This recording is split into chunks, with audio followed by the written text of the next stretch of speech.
नमस्कार, मैं श्वेता सिंह आपका स्वागत करती हूं। रात के 10 बज रहे हैं। आप आज तक पर दस्तक देख रहे हैं। देश में हर दिन कोरोना के 35 से 40 हजार नए मामले सामने आ रहे हैं, जबकि बड़ी आबादी वाले राज्य जैसे कि उत्तर प्रदेश, बिहार, राजस्थान में संक्रमित मरीजों का आंकड़ा सैकड़ों में सिमट गया है। बावजूद इसके देश में इतनी बड़ी संख्या में कोरोना के केस आ रहे हैं। सवाल है क्यों? तो इसका जवाब है केरल, महाराष्ट्र, कर्नाटक जैसे राज्य जहां पर कोरोना अभी भी फैला हुआ है। इसमें भी केरल सबसे आगे है। इसके बावजूद वहां की सरकार ने जनता की जान को जोखिम में डालने वाला काम किया है।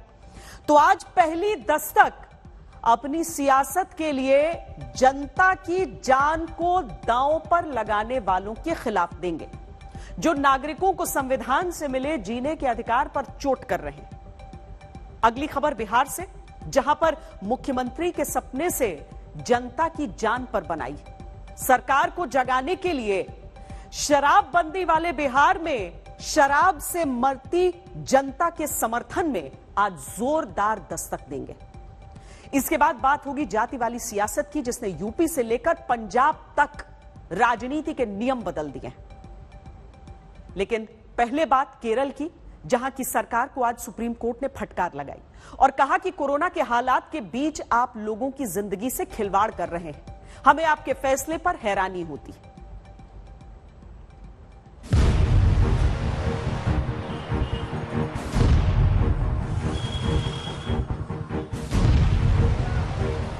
कोरोना महामारी की शुरुआत से आज तक केरल कोरोना का केंद्र बना हुआ है। शुरुआती तारीफ के बावजूद केरल की सरकार इस महामारी पर नकेल कसने में असफल साबित हुई है।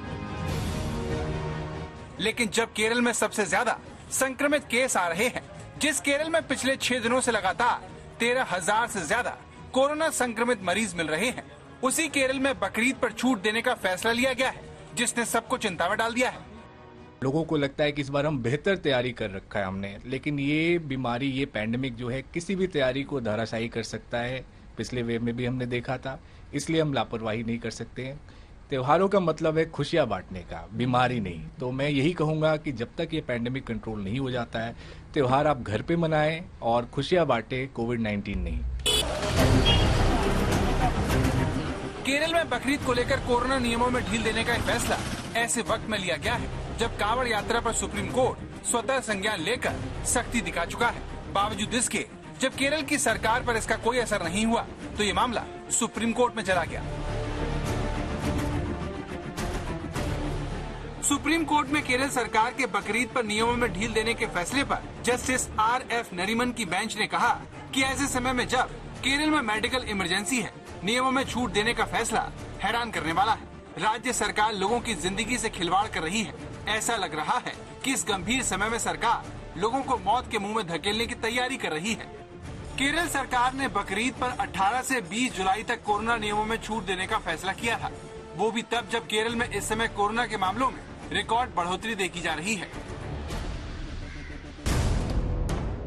केरल के मुख्यमंत्री P. विजयन ने शनिवार को ऐलान किया था कि बकरीद के मौके पर राज्य में लगे लॉकडाउन के प्रतिबंधों में छूट दी जाएगी। इस बुधवार को होने वाली ईद के लिए रविवार से ही ये छूट 3 दिन के लिए दे दी गई। इस दौरान कपड़े, जूते, चप्पल की दुकान, ज्वेलरी की दुकान, गिफ्ट आइटम की दुकान, घर के सामान और इलेक्ट्रॉनिक स्टोर, रिपेयरिंग सेंटर को खोलने की मंजूरी दे दी गई।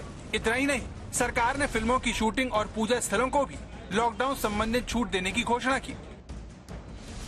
अपने इस फैसले के पक्ष में P. विजयन ने तर्क दिया कि प्रतिबंध चाहे कितना भी सीमित क्यों न हो, इससे बड़ी आर्थिक और सामाजिक समस्याएं पैदा हो रही हैं। इसीलिए कोरोना के रोजाना सामने आ रहे मामलों को ध्यान में रखते हुए कुछ रियायतें दी जा रही हैं। लेकिन एक्सपर्ट इससे संतुष्ट नहीं है और राज्य सरकार के इस फैसले को कोरोना को न्योता देने वाला बता रहे हैं। कॉमन सेंस होना चाहिए, कोई रॉकेट साइंस नहीं है कि हमें पता है कि अगर हमने थोड़ी भी लापरवाही की, नेक्स्ट वेव, पिछला वेव जो हमने देखा था, थोड़ी सी लापरवाही के चलते कितना सिग्निफिकेंट लॉस ऑफ लाइफ का हमें झेलना पड़ा। तो वैसे ही अगर हम ये लापरवाही करें तो हम फिर से वापस उसी मुसीबत में पड़ जाएंगे। अभी भी ये वेव पूरी तरह से ठंडी नहीं हुई है, अभी भी रिपल्स हमें दिख रहे हैं और हमने अगर लापरवाही की तो ये रिपल्स वेव में बदलते हुए टाइम नहीं लगेगा। इन्हीं तर्कों के आधार पर सुप्रीम कोर्ट ने 14 जुलाई को कांवड़ यात्रा पर उत्तर प्रदेश सरकार को नोटिस भेजा था और अपने फैसले पर दोबारा विचार करने को कहा, जिसके बाद 16 जुलाई को यूपी सरकार ने अदालत को दिए अपने जवाब में सांकेतिक रूप से कांवड़ यात्रा चलाने की बात कही, लेकिन उत्तराखंड सरकार की तरह यूपी सरकार ने भी इस यात्रा को रद्द करने का फैसला किया और अदालत ने यह केस खत्म कर दिया। इसीलिए जब केरल से ऐसे फैसले की खबर आई तो देश में कांवड़ यात्रा का समर्थन करने वाले संगठन सवाल उठाने लगे। सुप्रीम कोर्ट में अब इस मामले में मंगलवार को केरल सरकार अपना जवाब दाखिल करेगी, जो रविवार से मिली इस छूट का आखिरी दिन है। ऐसे में बीजेपी इस फैसले को शुद्ध रूप से राजनीतिक बता रही है। गोपी के, तिरुवनंतपुरम, आज तक। केरल सरकार ने ईद पर छूट तब दी है जब उसने धार्मिक आयोजनों को लेकर पहले से पाबंदी लगा रखी है। केरल में ईद की नमाज के लिए मस्जिद में 40 से ज्यादा लोग नहीं आएंगे। मस्जिद में नमाज वही पढ़ सकेंगे जिन्हें वैक्सीन की कम से कम 1 डोज लग चुकी है। आंध्र प्रदेश में भी नमाज के लिए गाइडलाइंस जारी की गई हैं। सार्वजनिक स्थलों पर लोग नमाज अदा नहीं कर सकेंगे।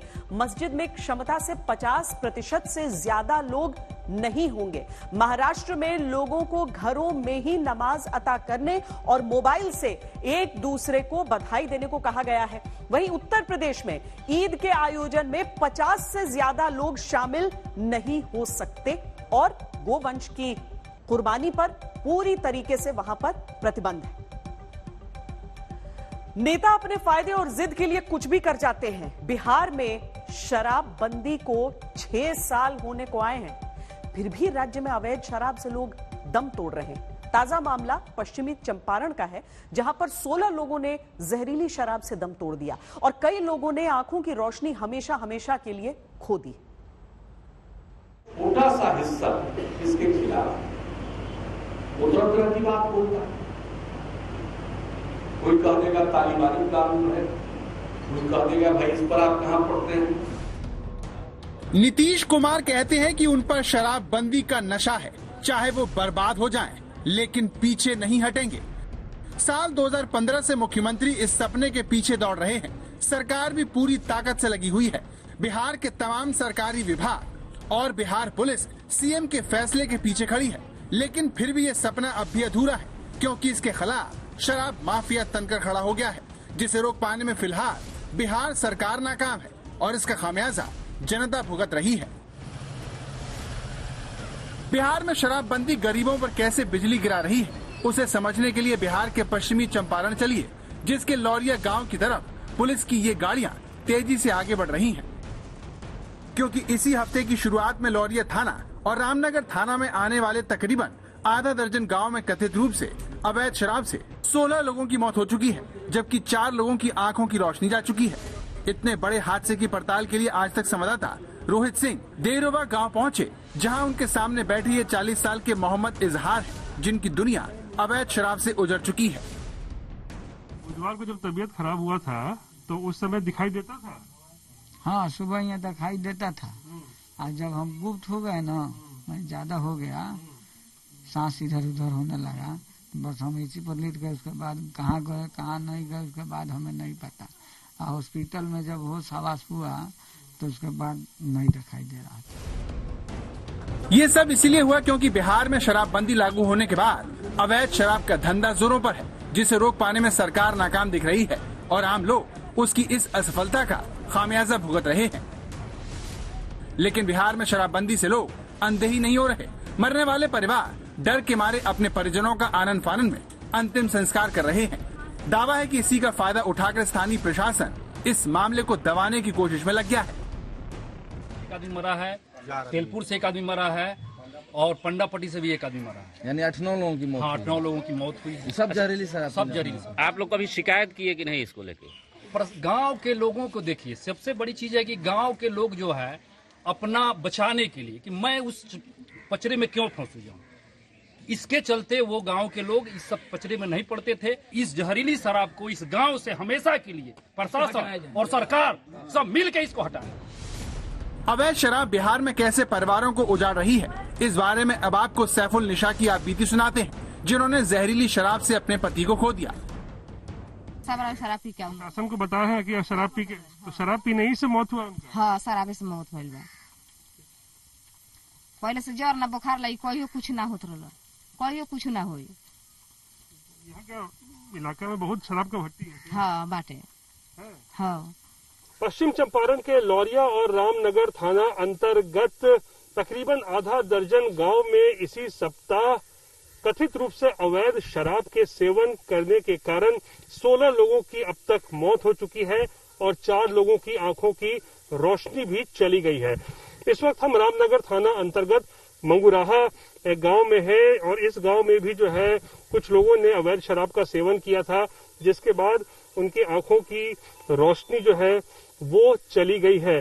और जो पूरी घटनाक्रम को अगर आप देखें तो सारे लोगों ने जो है इसी सप्ताह के शुरुआत में विभिन्न जगहों पर जो है अवैध शराब का सेवन किया था, उसके बाद उनकी तबीयत खराब हुई। उसके ऊपर एफआईआर किया है और सेकंड ये उसी के ऊपर छापेमारी वगैरह भी हो रहा है। इसमें से कुछ लोगों को हिरासत में लिया गया है, उनसे पूछताछ की जाएगी और जैसे इन्वेस्टिगेशन आएगा लीडिंग तो फिर उसके ऊपर आगे कार्रवाई होगी। इन चारों के ऊपर तथ्य मिलता है। इस मामले के तूल पकड़ने के बाद लौरिया थाने के प्रभारी समेत सभी पुलिस वालों को लाइन हाजिर कर दिया गया है, लेकिन गांव वाले इससे संतुष्ट नहीं हैं, जो कहते हैं कि पुलिस प्रशासन और अवैध शराब के माफिया आपस में मिले हुए हैं, जिनकी इस नापाक दोस्ती को तोड़े बिना ऐसे हादसों को रोकना नामुमकिन है।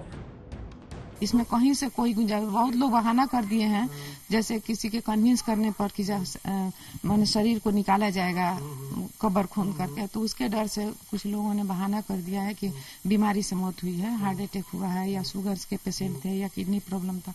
ऐसा कुछ नहीं है। जो भी लोग मरे हैं ये 16 जन, 16 के 16 लोग मरे हैं देसी शराब पीने से, कच्चा शराब पीने से। यहाँ इलाके में शराब का क्या चलता है? बहुत ज्यादा चलता है। यहाँ तो मुखिया सरपंच पूरा यहाँ पंचायत भवन बना हुआ है, वो तो पूरा समझ लिए बियर बार है उनके लिए।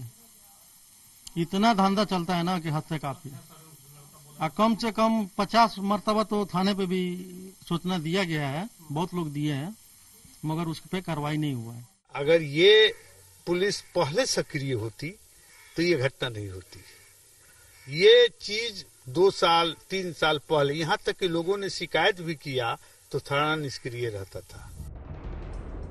बिहार में शराब माफिया किस कदर बेखौफ है, उसका अंदाजा आपको दरभंगा जिले के केवटी थाने के बाहर खड़ी ये स्कॉर्पियो दिलाएगी।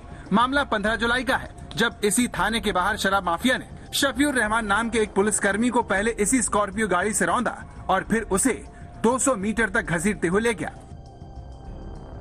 मेरे पीछे जो आप ये सड़क देख रहे हैं, यहाँ से नेपाल की सीमा महज 40 किलोमीटर दूर है और गुरुवार की रात तकरीबन 10:30 बजे एक स्कॉर्पियो गाड़ी में शराब भरकर जो कुछ लोग हैं वो दरभंगा की तरफ जो है वो जा रहे थे। और उसी दौरान ये आप देख सकते हैं केवटी थाना पर कुछ लोग पुलिसकर्मी यहाँ पर खड़े थे और एक पुलिसकर्मी शफीउर रहमान, उसने स्कॉर्पियो गाड़ी को रुकने का इशारा किया, लेकिन इसी दौरान जो गाड़ी पे सवार लोग थे उन्होंने गाड़ी पर ब्रेक लगाने के बदले गाड़ी को और स्पीड में ले आया, उसकी स्पीड बढ़ा दी और फिर उस पुलिसकर्मी को रौंद दिया। बिहार में शराबबंदी को लागू करवाना सरकार की जिम्मेदारी है, लेकिन राज्य में जिस तरीके से अवैध शराब का जहर फैला हुआ है, उसने नीतीश सरकार को विपक्ष के निशाने पर ला दिया है। जो है सुशासन का पोल खुल रहा है, लेकिन सुशासन बाबू जो है सो कॉल्ड सुशासन बाबू वो अपनी कुर्सी की चिंता कर रहे हैं, ना कि जनता की चिंता कर रहे हैं। पूरी तरीके से शराबबंदी जो है फेल हो चुकी है। जनता दरबार इनका थोड़ी ना लगा है, इनका तो खाली दिखावटी और नौटंकी जो कह सकते हैं कि लोगों में चला। जिस वक्त नीतीश कुमार ने बिहार में शराबबंदी का फैसला किया था तब आरजेडी उसके साथ थी, लेकिन इतने साल बीत जाने के बावजूद बिहार में शराबबंदी एक चुनौती बनी हुई है। नीतीश बिहार की शराबबंदी को मिसाल बनाना चाहते थे, लेकिन प्रशासन की नाकामी एक के बाद एक हादसों को न्योता दे रही है। दरभंगा और पश्चिमी चंपारण से रोहित सिंह के साथ आज तक ब्यूरो। सीधे तौर पर देखें तो अगर शराबबंदी को वाकई लागू किया गया होता तो अवैध शराब नहीं होती, अवैध शराब नहीं तो जहरीली शराब से ये मौतें नहीं होती। और अब इस पर सियासत भी हो रही है। बहरहाल सियासत वो होती है जहां पर एक पार्टी दूसरी पार्टी के विरोध में रहती है, लेकिन पंजाब में सियासत जो हो रही है वहां पर कांग्रेस के अंदर खाने ही हो रही है। कांग्रेस ने सिद्धू को पंजाब का अध्यक्ष बनाकर यह जताने की कोशिश तो की कि उन्होंने आपसी मतभेद सुलझा लिए हैं, मगर कैप्टन अमरिंदर सिंह की खामोशी बता रही है कि पिक्चर अभी बाकी है। पंजाब कांग्रेस के नए सरदार का नाम है सिद्धू।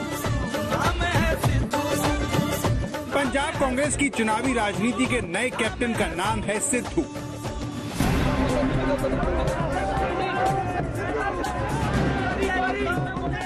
तो बयानों का बखेड़ा शांत हुआ और बैठकों का दौर थम गया। आखिरकार सिद्धू को वो मिल गया जिसके लिए वो एड़ी चोटी का जोर लगाए हुए थे। अब सिद्धू कैप्टन तो बन गए, मगर उनकी कप्तानी इतनी आसान भी होने वाली नहीं है, क्योंकि जिस तरह से कैप्टन के विरोध को दरकिनार कर सिद्धू को कमान सौंपी गई है, माना जा रहा है कि कैप्टन जल्द इसका जवाब दे सकते हैं। नवजोत सिंह सिद्धू को पंजाब कांग्रेस का प्रधान बनाए जाने को लेकर कैप्टन अमरिंदर सिंह न सिर्फ नाराज थे, बल्कि उन्होंने खुलकर इसका विरोध भी किया था। लेकिन नवजोत सिंह सिद्धू के पास 10 जनपद की इम्यूनिटी थी। अब नवजोत सिंह सिद्धू पंजाब कांग्रेस के प्रधान बन गए हैं तो कैप्टन अमरिंदर सिंह फिलहाल खामोश नजर आ रहे हैं। लेकिन लग ऐसा रहा है ये कहीं ना कहीं तूफान से पहले की खामोशी है और कैप्टन अमरिंदर सिंह कहीं ना कहीं एक बड़ा झटका किसी न किसी रूप में नवजोत सिंह सिद्धू को दे सकते हैं। शायद यही वजह है कि अपने बेबाक बयानों के लिए जाने जाने वाले सिद्धू अभी खामोश हैं और सबको साथ लेने की कवायद में जुटे हैं। चंडीगढ़ में कांग्रेस कार्यालय की फिजा भी बदल गई है। कल तक जिन दीवारों पर अमरिंदर सिंह के पोस्टर शान से लगते थे, वहां अब सिद्धू ही सिद्धू छाए हुए हैं। लंबे वाद विवाद और राजनीतिक बयानबाजी के बाद आखिरकार नवजोत सिंह सिद्धू पंजाब कांग्रेस के बॉस बन गए हैं। कैप्टन अमरिंदर सिंह के पोस्टरों की जगह पंजाब कांग्रेस के मुख्यालय में नवजोत सिंह सिद्धू के नए पोस्टर, होर्डिंग्स, बैनर लग गए हैं। कल रात तक कैप्टन अमरिंदर सिंह के जो पोस्टर कांग्रेस भवन में लगे हुए थे, उन्हें किस तरीके से छिपाने की कोशिश की गई है, ये तस्वीरें भी यहाँ पर आप देख सकते हैं। ऐसा ही नहीं है कि सिर्फ अध्यक्ष पद पर ही अमरिंदर सिंह की अनदेखी हुई है। कार्यकारी अध्यक्षों में कैप्टन के एक भी करीबी को जगह नहीं मिली है। नवजोत सिंह सिद्धू के साथ जो 4 कार्यकारी अध्यक्षों की टीम बनाई गई है, वो क्षेत्रीय और जातीय संतुलन को ध्यान में रख के बनाई गई है। खास बात यह है कि इसमें अमरिंदर सिंह का कोई भी नजदीकी नहीं है और ये टीम राहुल की टीम है जो कि युवा कांग्रेस से आती है। 3 विधायक है इसमें और 3 जो रीजन है पंजाब के, मालवा, मांझा और दुआबा, उन तीनों रीजन को भी इसमें प्रतिनिधित्व दिया गया। जाहिर है आला कमान के फैसले के बाद पंजाब में कांग्रेस सीधे सीधे 2 गुटों में बटी नजर आ रही है। लेकिन सिद्धू समर्थकों का दावा है कि फैसला सबकी सहमति से हुआ है और चुनाव में कांग्रेस को इसका फायदा भी होगा। पार्टी जो भी फैसला हाईकमांड ने करना होता है और जो हमने तो एमएलए जीत के लाने हैं। लेकिन नई लीडरशिप अब सिद्धू जी के आगे साथ आगे बढ़ेगी पूरी। जब लीडर सिद्धू जी हैं तो लीडरशिप आगे ऐसे ही बढ़ती है। राहुल जी ने हमारे साथ मोबाइल पर भी बात की, उसके बाद कमेटी बनी, कमेटी के बाद फिर राहुल गांधी ने हम सभी से बात की और उसके बाद कैप्टन साहब से कमेटी ने 2 बार और सोनिया जी ने 1 बार बात की और उसके बाद ये अनाउंसमेंट हुई है। दावे चाहे जो भी हो, बड़ा सवाल यही कि क्या पंजाब कांग्रेस में अब सब कुछ ठीक हो गया है? क्या अध्यक्ष बनने के बाद सिद्धू और अमरिंदर के दिलों की दूरियां खत्म हो गई हैं? सवाल इस नाते भी उठ रहे हैं क्योंकि सिद्धू ने अध्यक्ष बनने के बाद सोनिया गांधी, राहुल और प्रियंका का तो आभार जताया, लेकिन कैप्टन अमरिंदर सिंह का नाम वो भूल गए। तो वहीं अमरिंदर ने भी सिद्धू को बधाई संदेश नहीं भेजा।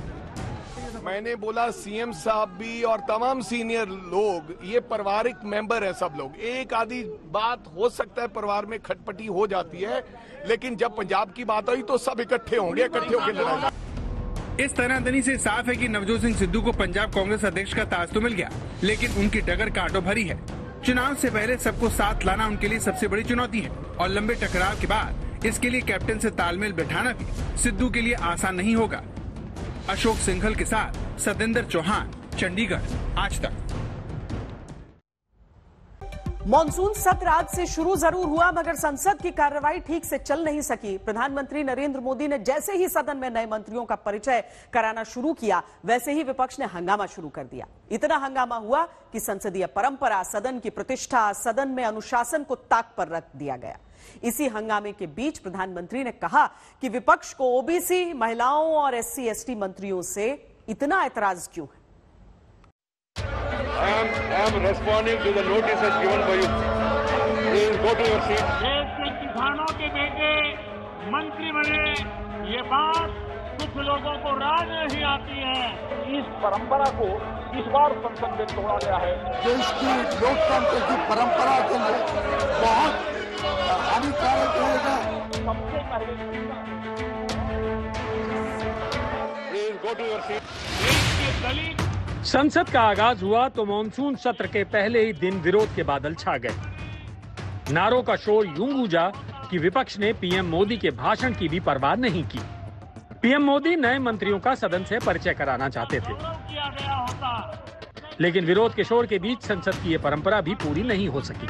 सदन में हुए इस हंगामे को महिला, दलित और आदिवासी मंत्रियों के अपमान से जोड़कर पीएम मोदी ने विपक्ष पर हमला बोल दिया। देश के दलित मंत्री बने, देश की महिला मंत्री बने, देश के ओबीसी मंत्री बने, देश के किसानों के बेटे मंत्री बने। ये बात कुछ लोगों को राज नहीं आती है और इसलिए उनका परिचय तक नहीं होने देते हैं। दरअसल सदन में नए सदस्यों, मंत्रियों का परिचय कराना कोई नई बात नहीं है। ये संसद की उस परिपाटी का हिस्सा है जो सालों साल से चली आ रही है। गरिमा को बनाए रखे, मैं पुनः आग्रह कर रहा हूँ, माननीय प्रधानमंत्री जी सदन के नेता हैं। श्री प्रकाश जावड़ेकर, कैबिनेट मंत्री, मानव संसाधन। लोकसभा की कार्रवाई की ये तस्वीरें जुलाई 2016 की हैं, जब पहले कार्यकाल के दौरान पीएम मोदी लोकसभा के नए सदस्यों का परिचय करा रहे हैं। युवा कार्यक्रम और खेल राज्य मंत्री, स्वतंत्र प्रभार। हर बार मंत्रिमंडल विस्तार के बाद इसी तरह से नए मंत्रियों के परिचय की परंपरा है, लेकिन आज जब पीएम मोदी ने उसी परंपरा का पालन किया तो विपक्ष को ये बात रास नहीं आई। वो हंगामा करता रहा और भाषण के दौरान भी चुप होने को तैयार नहीं हुआ।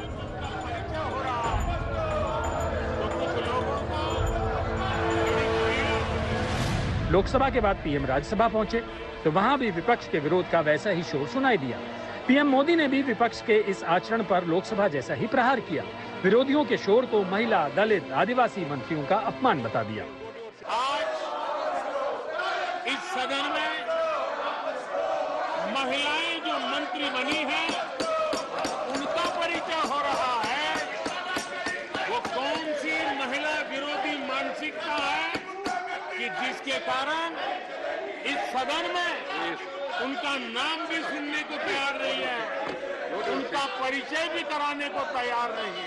बहुत बड़ी मात्रा में शेड्यूल्ड ट्राइब के हमारे सांसद साथी मंत्री बने हैं। हमारे आदिवासियों के प्रति ऐसी कौन सी इनके प्रति रोष की भावना है कि वे आदिवासी मंत्रियों का परिचय इस सम्माननीय सदन में हो, ये भी उनको पसंद नहीं आ रहा है। इस सदन में बहुत बड़ी मात्रा में दलित मंत्रियों का परिचय हो रहा है।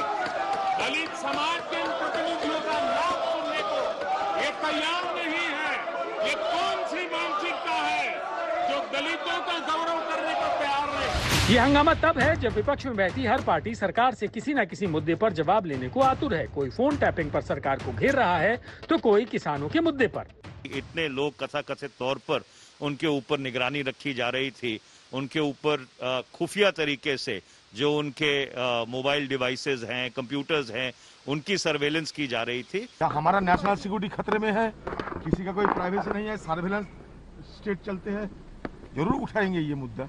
गवर्नमेंट की क्या मजबूरी है कि वो किसानों की नहीं सुन रहे हैं? ना किसान समझ सक रहे हैं, ना कोई पार्टी समझ सक रही है।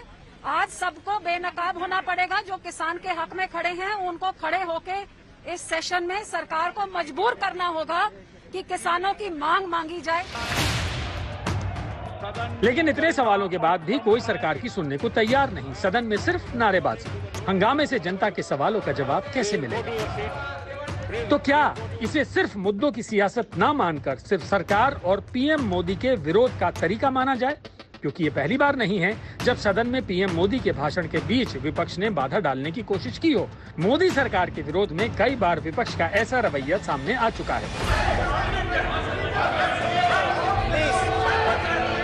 This is not, you can't do this, please.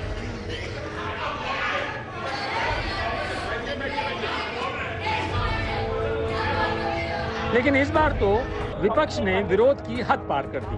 दोनों सदनों में पीएम मोदी के भाषण के बीच विपक्ष के बर्ताव पर राजनाथ सिंह और पीयूष गोयल भी जमकर बरसे और कहा विरोध के ऐसे तरीकों से विपक्ष ने संसदीय परंपरा को तार-तार कर दिया। मैंने पहली बार अपने 24 वर्षों के संसदीय जीवन में ये देखा है, इस परंपरा को इस बार संसद में तोड़ा गया है। अध्यक्ष महोदय, मैं कहना चाहता हूं कि जो कुछ भी कांग्रेस ने किया है वह दुखद है, वह दुर्भाग्यपूर्ण है और साथ ही साथ यह अनहेल्दी अप्रोच है। आज बड़ा दुर्भाग्यपूर्ण स्थिति विपक्ष के साथियों ने खड़ी की है और मुझे बड़ा दुख के साथ इसको खंडन करना पड़ रहा है। इस प्रकार का व्यवहार देश की लोकतंत्र की परंपरा के लिए बहुत हानिकारक रहेगा। आज पूरे देश की आशाएं, आकांक्षाएं हम सबके साथ जुड़ी हुई है। पूरा देश इस दृश्य को देखकर आज पीड़ा करेगा। यूं तो पहले से ही माना जा रहा था कि मॉनसून सत्र में जमकर हंगामा मचेगा, लेकिन क्या पता था कि हंगामे के चलते मंत्रियों के परिचय की संसदीय परंपरा का भी पालन नहीं हो पाएगा। अगर विपक्ष विरोध का ऐसा ही तरीका आगे भी जारी रखता है तो सदन में जनता के मुद्दे पर चर्चा कैसे संभव होगी। दिल्ली से संजय शर्मा और हिमांशु मिश्रा के साथ आज तक ब्यूरो। हल्ला हंगामे के बीच पीएम मोदी ने देश में वैक्सीनेशन को लेकर बड़ी बात कह दी। पीएम मोदी ने कहा कि कोरोना से लड़ाई में बाहुबली बनने का एक ही रास्ता है और वो ये है कि आप वैक्सीन लगवाएं। देखिए पीएम के एक शब्द के पीछे क्या क्या छिपा है।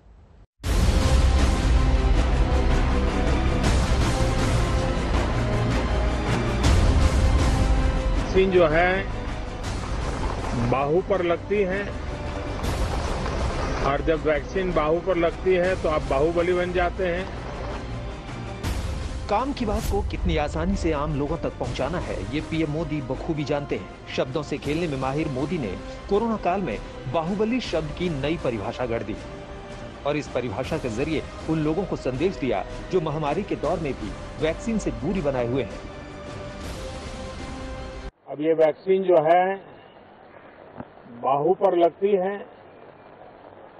और जब वैक्सीन बाहु पर लगती है तो आप बाहुबली बन जाते हैं और कोरोना के खिलाफ लड़ने के लिए बाहुबली बनने का एक ही उपाय है कि आपके बाहु पर वैक्सीन लगवा दीजिए। भारी बहुमत के साथ 2 बार देश की सत्ता पर काबिज मोदी सियासत के बाहुबली हैं, लेकिन उन्होंने बाहुबली शब्द का इस्तेमाल कोरोना वैक्सीन लगवा चुके लोगों के लिए किया। अब तक 40 करोड़ से ज्यादा लोग कोरोना के खिलाफ लड़ाई में बाहुबली बन चुके हैं। आगे भी बहुत तेज गति से इस काम को आगे बढ़ाया जा रहा है। ये पीएम मोदी का अनूठा अंदाज है जिसके जरिए वो एक साथ कई मुद्दों को साध लेते हैं। पीएम मोदी बखूबी जानते हैं कि विपक्ष मॉनसून सत्र में कोरोना के मुद्दे पर सरकार को घेरने का मन बनाए बैठा है। यही वजह है कि सदन की शुरुआत होने से पहले ही उन्होंने कोरोना पर सरकार का एजेंडा सामने रख दिया। एक सम्मानीय सदन में उनका परिचय हो रहा है। लेकिन महामारी के खिलाफ बाहुबली बनने के मोदी के मंत्र के बीच बड़ा सवाल ये है कि देश में क्या वैक्सीन की उपलब्धता है। ये सवाल उन शहरों के लोगों का भी है जिन्हें तीसरी लहर का डर और वैक्सीन की किल्लत दोनों सता रही। हम 3 बार आए, तीसरा आए आज। आज तीसरा दिन है, चौथा आज लग पाया। और जिन शहरों में वैक्सीन उपलब्ध नहीं है वहां अराजकता जैसा आलम है। लोगों की शिकायत है कि सरकारी केंद्रों पर या तो वैक्सीन नहीं है या है भी तो इतनी भीड़ है कि वैक्सीन लेने गए तो कोरोना की चपेट में आने का डर है। आम लोगों की इस तकलीफ की चर्चा पीएम के साथ मुख्यमंत्रियों की बैठक में भी हुई थी। तब ओडिशा के मुख्यमंत्री नवीन पटनायक ने निजी अस्पतालों को केवल 5% वैक्सीन देने की मांग की थी। We had written to the government of India to increase the allocation to the state governments to 95% and reduce the allocation to private hospitals to 5%. This will help us in increasing the pace of vaccination. राज्यों के vaccine देने की जिम्मेदारी केंद्र की है। राज्यों का दावा है कि वो पूरी तेजी के साथ वैक्सीनेशन कर रहे हैं, लेकिन कमी आड़े आ रही है। आंकड़ों पर गौर करें तो देश में कम से कम 24.2% लोगों को 1 डोज लग चुकी है। वहीं 6.3% लोग दोनों डोज ले चुके हैं। कुल मिलाकर 40 करोड़ 64 लाख लोग 1 या दोनों डोज ले चुके हैं। लेकिन बीते कुछ समय में वैक्सीनेशन की रफ्तार सुस्त पड़ गई है। 21 जून को सबको मुफ्त वैक्सीन अभियान की शुरुआत हुई तो पहले ही दिन करीब 87 लाख लोगों को टीका लगाया गया, जबकि मौजूदा समय में यह आंकड़ा 40 से 45 लाख प्रतिदिन का है। 80 लाख वैक्सीनेशन रोज होना चाहिए, हो 40 लाख रहा है और इसके बारे में सरकार बात भी नहीं करती, अपनी ही पीठ थपथपा रहे हैं। मोदी जी को लगता है कोरोना का बहुत बढ़िया प्रबंधन हो रहा है, योगी जी को वो सर्टिफिकेट देकर चले गए। सच तो ये है कि वैक्सीनेशन ना होने से हमारी जो जनसंख्या है, हमारे जो लोग हैं, वो बड़ी दिक्कत में है। साल के आखिर तक 80% आबादी को वैक्सीन देने के लिए हर रोज कम से कम 80 लाख वैक्सीन डोज लगने चाहिए, लेकिन ऐसा नहीं हो पा रहा है। सरकार का दावा है कि 2 करोड़ 60 लाख वैक्सीन की डोज राज्य सरकारों और प्राइवेट अस्पतालों के पास उपलब्ध है और राज्यों तक ज्यादा वैक्सीन पहुंचाने के लिए सरकार लगातार वैक्सीन निर्माता कंपनियों के संपर्क में है। वैक्सीन और टीकाकरण पर विपक्ष के सभी सवालों का जवाब देने के लिए पीएम मोदी ने मंगलवार शाम सर्वदलीय बैठक बुलाई है। बैठक में प्रेजेंटेशन के जरिए कोरोना संकट पर सरकार के एक-एक कदम की जानकारी दी जाएगी। कोरोना की तीसरी लहर को रोकने के लिए सारे प्रोटोकॉल का पालन जरूरी है। वहीं इस लड़ाई में सबसे कारगर हथियार वैक्सीन है। सरकार की कोशिश है कि जल्द से जल्द लोगों का टीकाकरण कराया जाए ताकि कोरोना के खिलाफ पीएम मोदी का बाहुबली वाला मंत्र कामयाब हो सके। आज तक ब्यूरो।